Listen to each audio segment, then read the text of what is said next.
Ano magiging silbi nun? Basta maayos ang justice system na mabilis ang takbo ng mga kaso at mapanagot sila ng tama.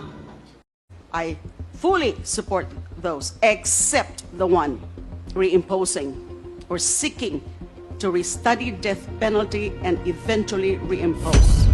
Alalahanin ho natin, baka nakakalimutan po natin na meron pong linagdaan ang Pilipinas na sinatawag na Second Optional Protocol. Nung pinirmahan ho natin yung Second Optional Protocol, we committed as a state party never to reimpose or restore death penalty. Now, isa pang rason kung bakit hindi ko talaga, never akong magsasang-ayon sa death penalty. Yung ating resource person, the former mayor and the former president, kasasabi lang po niya, yung justice system natin, insufficient.